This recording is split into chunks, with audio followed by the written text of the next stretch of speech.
তারপরে প্রেগনেন্সিতে তার বাচ্চাটা কিন্তু মায়ের বডির থেকে স্লোলি গ্রো করছে, সমস্ত নিউট্রিশন মায়ের কাছ থেকে পাচ্ছে, এবং প্রথম 3 মাসে যেটা আমি বললাম যে অর্গানোজেনেসিস হয়ে যাচ্ছে।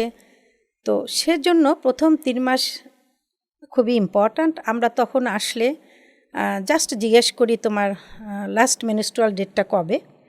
তো অনেক মেয়েরাই এদিক ওদিক তাকায়, হাজব্যান্ডের দিকে তাকায়, মনে থাকে না। তো এটা একটা এরপরে তার কোনো প্রবলেম আছে কি না। ইউজুয়ালি প্রথম দিকে যে হরমোনটা বাড়ে বিটিএসসি, যে একটু বমি টমি হয়, তারপরে তার কোনো ব্লাড প্রেশারটা আমরা দেখি যে নর্মাল আছে কি না, ব্লাড সুগারটা কেমন আছে, মোস্ট ইম্পর্ট্যান্ট ব্লাড গ্রুপটা আমরা তো তখন দেখে ফেলি, যদি আগে দেখা না হয়। থাইরয়েড হরমোনটাও চেক করে ফেলি।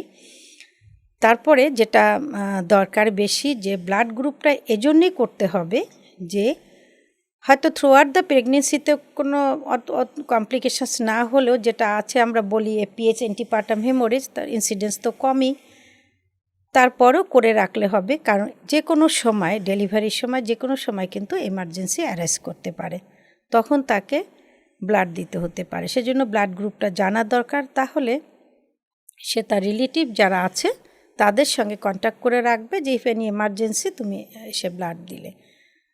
এছাড়া আমরা একটা আল্ট্রাসাউন্ড করি, খুব কমন একটা ইনভেস্টিগেশন, সবাই আমরা করি এজন্যই যে ওই যে প্রথমে বললাম ডেটটা মনে রাখতে পারে না, তাহলে প্রেগনেন্সিটা আমরা কনফার্ম করলাম, ডেটিংটা করলাম। এবং অনেক সময় দেখা যায় যে টুইন প্রেগনেন্সি হয়, মাল্টিপল প্রেগনেন্সির কিন্তু ইনসিডেন্স একদমই কম না। যারা ইন্ডাকশনে ওভুলেশনে যায়, ইনফার্টিলিটি ড্রাগস খায়, সেটা ছাড়াও কিন্তু মাল্টিপল প্রেগনেন্সির ইনসিডেন্সও কম না, সেটাও কিন্তু আমরা কনফার্ম করে ফেললাম।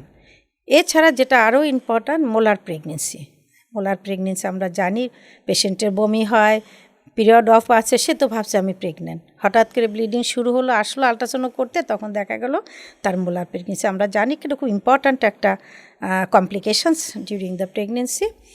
তো একটা টিউমারের মতো হয়, পেশেন্টদের তখন কাউন্সিলিং করতে হয়। কিন্তু তুমি যদি প্রথম থেকে জানতে পারো প্রথম 3 মাসে, তাহলে কিন্তু আমরা তখনই এটা ট্রিটমেন্টটা শুরু করে দিতে পারি, তাহলে পেশেন্টকে আর প্রবলেম হয় না। কারণ মোলার প্রেগনেন্সিতে ট্রিটমেন্টের পরে ফলো আপ একটা ইম্পর্ট্যান্ট, সে ফলো আপটা আমরা করতে পারি।